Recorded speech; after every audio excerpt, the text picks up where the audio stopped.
Okay, so we'll talk about at a very high level file management. This would be files on your computer, and even if they're not on your computer, if they're on your computer here at school and then you want to have them a copy at home, what would you do? So in a filing cabinet, we have many, many files.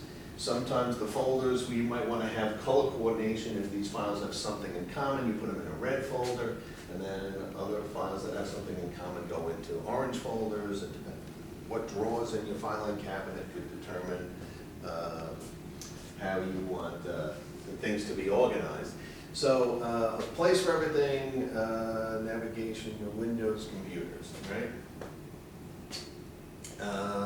So you could go to your File Explorer on Windows, not Internet Explorer, but File Explorer. That goes through all the files that are on your computer, and also if you're connected to OneDrive or clouds, it can find and do searches on those too. So you could pop that up, and then you could start looking for files on your computer. Okay. So Windows, like many file systems, is a hierarchy. A big folder, kind of like a filing cabinet. Then you go into the filing cabinet and it has drawers. Then you open a drawer and each of the drawers is filled with files, and then inside the files you could have subfolders. But it's very similar to that in that you can click on your C drive, and then you go to your C drive and that's a bunch of folders, and then you click on a folder and that's a bunch of folders, and so on, and you work your way down in a hierarchical system. If you happen to be in a particular folder and you do Control-A simultaneously, it will select all the files in that folder. If you want to drag and drop them or copy them somewhere, you can do that. Okay, and then on a Mac, same idea. Things are in folders, and you can use the sidebar, the toolbar, viewing options. So they're hierarchically, they are very similar.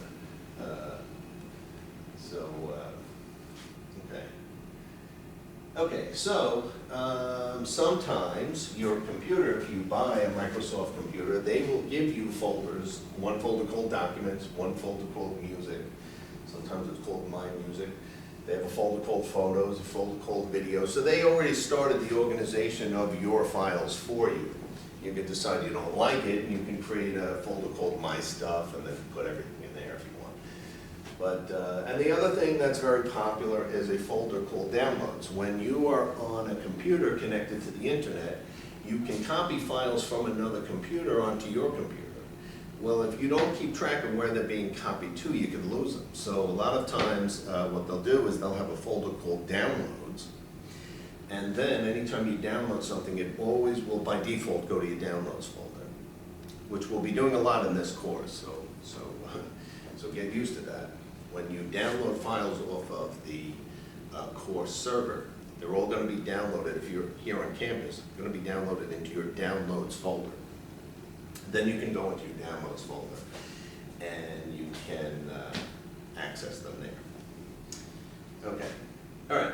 So you can create folders however you want. You decide what the purpose of the folders are. So folders create a unique organization scheme. Folders can be created in a dialog box. So you can go to save a file and you can do a save as, meaning you're going to save it into a different location. And in the save as dialog box, you could create a new folder if you wanted to, depending on how you want to organize things. Okay. Folders can be created on a flash drive or to the cloud. So like for example, I have this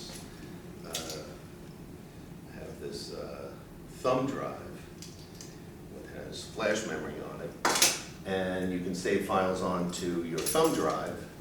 And then the idea is carry this with you in your pocket at all times. Don't lose it.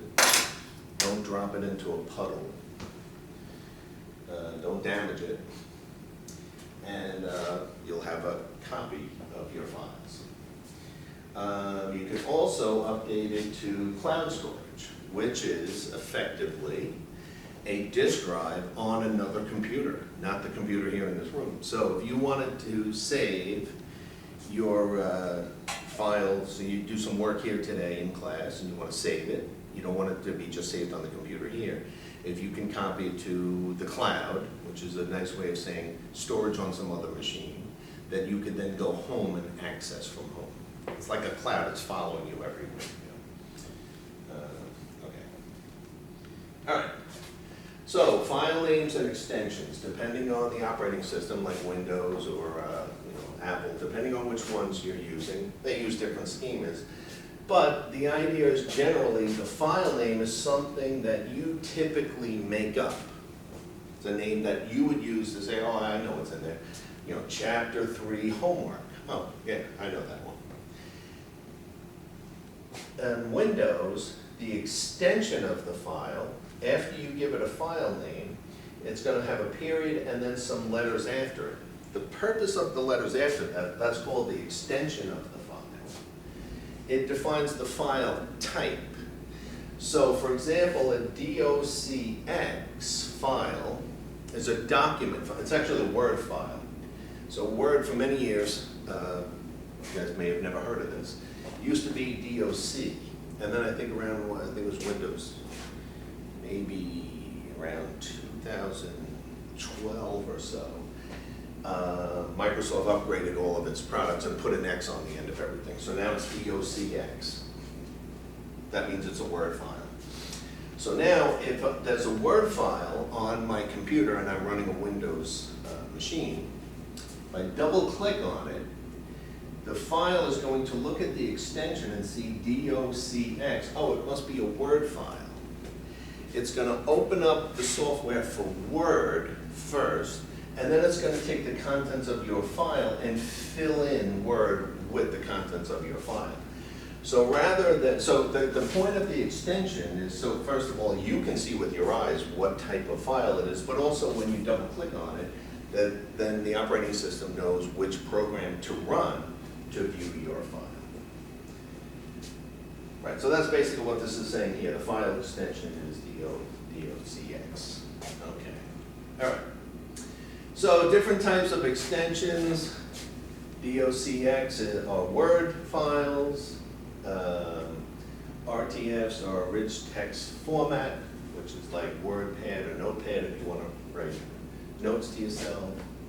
XLS, without the X or with the X, is the Excel product made by Microsoft. PPTX is PowerPoint X, PowerPoint files. BMP are bitmap images. JPEGs are the Joint Photography Expert Group. MP3 are for movies, so that would be the Moving Picture Expert Group. Put that format together. So if you click on a file that ends in .mp3, if you have a movie player on your computer, the movie player will start up. Now if you have multiple movie players, then there might be a little competition. Which movie player? Suppose you have 2 or 3 pieces of software on your computer that can play an MP3 file, and you click on it. Which one will start? Well, chances are one of them will pop up and say, would you like to make me the default player? And if you answer yes, then that's the one I would start on. But you'd have to tell your computer system, if you have multiple MP3 players, which one do you want by default? If somebody clicks on an MP3 file, you'd like it to start up, instead of asking you a bunch of questions, like how would you like to run this? Okay, yeah, so those are different types of files. PDF files are portable document files. They're meant for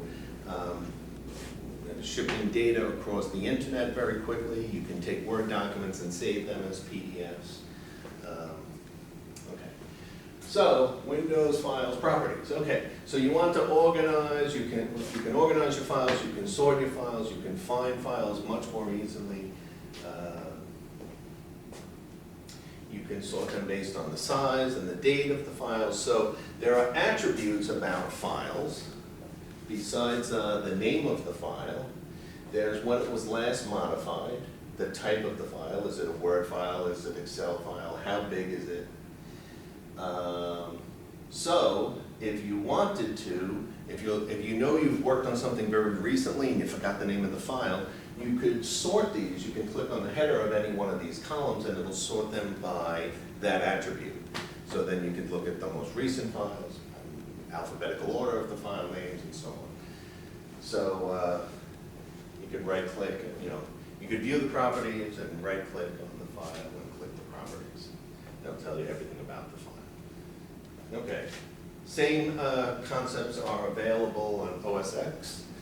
If you have an Apple computer, you can view and modify properties. Just open the folder, select the file, click on Get Info, and the info about the file will be there. Okay. Okay, so backing up files. So we did discuss earlier that you can have a file on your computer, and let's say at the let's say you're here for an hour and you're working on your file, you're working on your project, and you decide, okay, I'm done. What you might want to do is plug in one of these thumb drives and make a copy of the file. Now I have what's called a backup of the file. If the one on the computer here gets deleted by another student coming in and next class, they could come in and delete your file. You have a backup of it. Of course, this is a pretty good idea, but the idea of cloud storage, saving it onto a server somewhere else, so that you can then go home and access it, is better than this, because I could lose this, I could put it in a computer and forget it's there and go home and I forgot where I left it. I could drop into a puddle or something like that, and then my backup files are all damaged. So cloud would be a little bit better. Let me see if they, okay, yeah, so they have some things to talk about. All right, so backup. So backup is a copy, is where a copy of files stored on another location. Okay. Backup storage could be an internal hard drive. You could go down to Staples and buy a plug-in hard drive. 1 terabit drives are now pretty cheap. So you can plug those in, so you have the hard drive on your computer at home, and then you have an external plugged-in drive through your USB port, and you can save all your files at the end of the day onto that hard drive. So it could be external drives, optical drives, flash drives, network drives are on another computer. Okay, and then this company, this was really the original cloud company, Carbonite, which basically said you could take all the files on your computer, and at the end of the day, you could set it to be like at midnight, it'll just read every file on your computer and make a copy on their server. You pay them a monthly fee, and they'll do it every night. So if you ever deleted a file and go, oh my God, that's such an important file, I can't believe I deleted it, you could always go back to what the file would look like last night at midnight. They'd have a backup copy for you.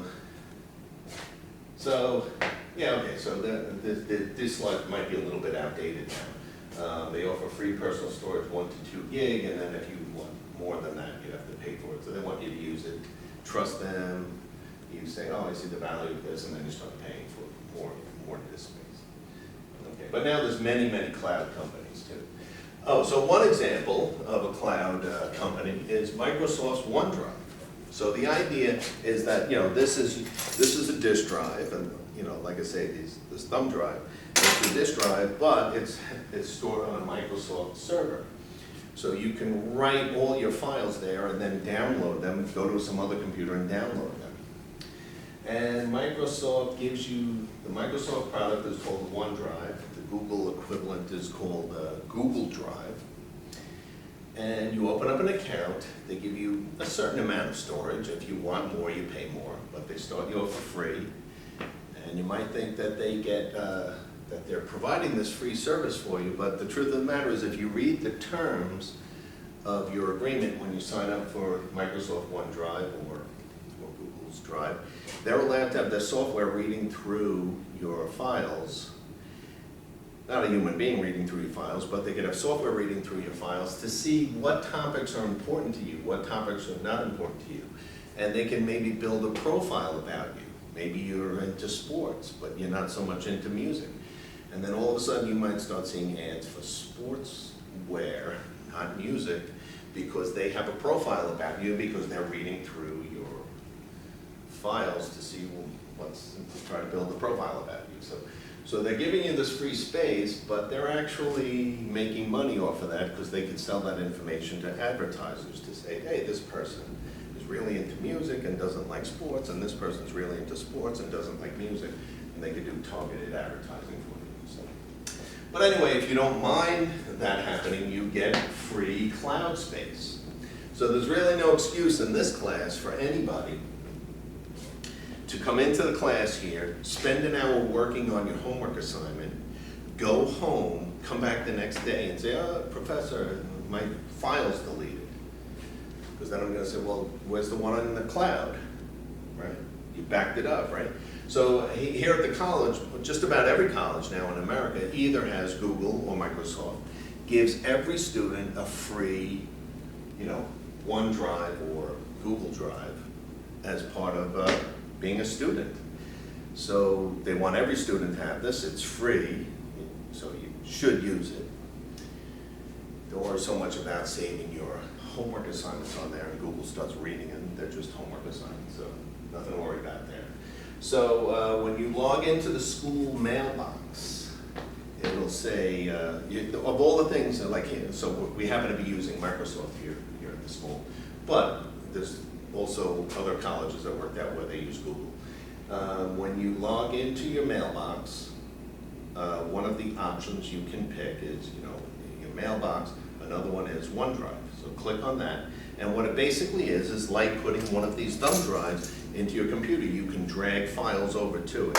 It looks like here at the school you can drag files to it, but you can't drag off of it. You have to actually hit the file and download it, and then a copy gets put into your download folder, and then you can read it from there. Okay, all right. So cloud storage on OS, Apple has the iCloud, same concept, just a place to store stuff and retrieve stuff from. You want to organize folders there too, because you don't want to go to your cloud looking for stuff and it's so disorganized you can't find it. So, okay, now, since computers are going to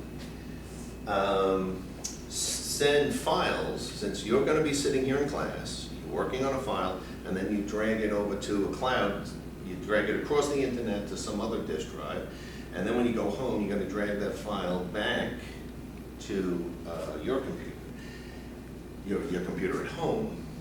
What could be very annoying would be if these files are very large. Now, that takes a long time to transmit them and a long time to transmit them back. So the idea of compressing a file is to take a file, make it much, much smaller than it really is, so it could be transported through the internet or even saved on a cloud computer, because nobody's going to actually use it from the cloud computer. You're going to download it and use it on your computer. You don't actually go into the cloud computer and use that computer. So it's very popular to compress the file before sending it to the server. The server keeps it compressed, and when you download it, it uncompresses. So I could go over a whole topic on how to compress data. But I'll try to give one just little example right now. Suppose you had a file in it. For some reason, suppose you had a Word document. Let me do a different example. Here's a simple example. Suppose you took an Excel spreadsheet and you've done nothing to it. Every cell, so there's probably, I don't know how many rows, there's like 3 runs of the alphabet and columns, and it goes 65,000 rows, and each box is filled in with blank data. Would it make sense for the file to say, block number 1 is blank, and block number 2 is blank, and block number 3 is blank, and block number 4 is blank, and record blank for all of the hundreds of millions of cells in an Excel spreadsheet? Since they're all blank, we might be able to record something that just says like all blank, and that's it. That would be the whole file. So when you send it through the internet, you compress it into a file that just says every field is blank, and just send it. Or suppose you had an Excel spreadsheet where every box had the value 100 in it. every box had the value of 100. Would you want to record 100, 100, 100, 100, 100? Or could we just put a little note in that says every box equals 100? And you'd have this one little field that describes the whole box. So you can compress the file, make it much, much smaller than it is, send it through the internet, store it on the cloud. When you bring it back from the cloud, it decompresses and goes back to its original value. So when you go and you, one of the most popular compression things you could do is when you're sending a set of files to somebody over the internet. You could bring up an email and you could attach 4 files to the email. The other thing you could do is you can create a folder, put all the files you want to send to somebody, and then compress them. What they call that zipping the file. Zip the file. So what that basically does is it takes all the files in that folder, compresses them, makes them as small as they can, sends it off as one big folder. When the receiver receives it, they click on it, which unzips the file. So it decompresses all the files and turns them back into their original form. Now there's 2 types of compression, lossy and lossless. Sometimes you could lose the quality of what you're compressing. You could take a file, make it smaller in space than it is, and then when you expand it back, you've actually lost some of the quality of it. If you've ever uploaded files to YouTube, you might notice that the MPEG from your camera is much better quality than what you eventually see on YouTube, because YouTube is compressing the video. So for example, my shoulder could have, red, four dots, red, red, red, red, and then to compress it, it might just turn it into one red dot. But if it was like red, red, red, orange, it would get compressed into red, red, red, red, and I'd lose that orange dots. So you could lose some of the quality for lossy compression, but lossless guarantees no loss when it gets uncompressed, it will always be converted back to exactly what it was originally. So lossless compression takes longer and usually ends up taking up more space when it's finally compressed. Okay. So these are just different types of compression algorithms that can be used. And so like I said before, lossy contains more information than humans can detect. Substantial amounts of data could get disregarded if you do a lossy compression. Lossless, which is used by zip files, files that contain text and numbers can be used in compressing data. It takes advantage of redundant information. So for example, if you had in a Word document, you could have many, many, many blank lines. So rather than record a blank line, 100 characters of blanks, and then 100 characters of blanks, and 100 characters of blanks, you could just say blank line, blank line, blank line. So you're compressing the characters into a small message. And then when it uncompresses, you put in the blank spaces later. Okay, so searching options on files. Okay, so you could do searches on a file. You could go to the index of a file, which has information about the files that you're looking for, the folders that you're looking for. In Windows, you can go to the control panel window, and from there you could use also you could use File Explorer to find files. So then these, pop-up windows come up and help you to search for what you're looking for. So if you're looking for applications and you go to the control panel, you can click on applications and another menu will show up all the applications that you have on your computer. Okay. Similar things are available in OS X. So you can use Spotlight, and then they also have Siri, which is where you can verbally just say what you're looking for, and it would try to find it for you. Okay, and then some tips on doing searching. This is true if if you're searching on Google or searching on a computer, just have a little bit of understanding of how search engines do work. They use Boolean logic. Boolean logic is where it's a collection of statements that are either true or false, which eventually resolves to what you're looking for. So for example, you could be searching for John Kennedy, right? And there might be a bunch of searches that are related to John, and there might be a bunch of searches that are related to Kennedy, and you only care about the ones that are about John and Kennedy, John and Kennedy. So you could say, I'm going to search for John and Kennedy, and then it would narrow your search down to these items, which mention both John and Kennedy.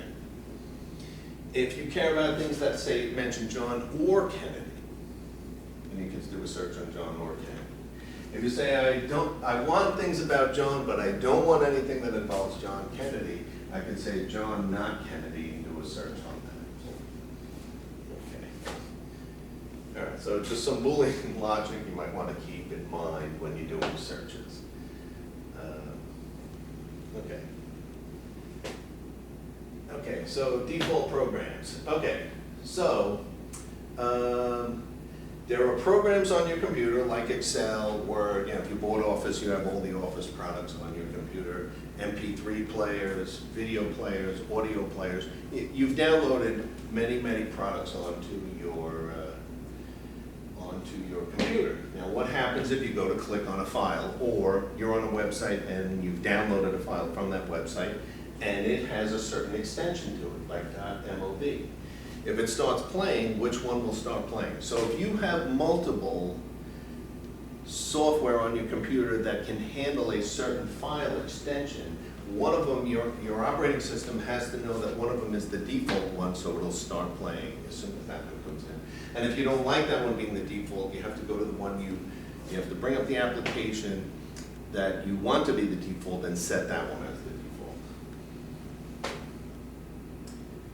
Okay, so like for example, MP3s, movie files, could be opened with multiple applications. You might have, a Windows media player, and you might have, something you downloaded from a private company you bought, or some new free app you wanted to try out. But one of them needs to be set to your default. Okay. And then setting default programs. So for example, if you have a picture, here's an example of the tool Paint.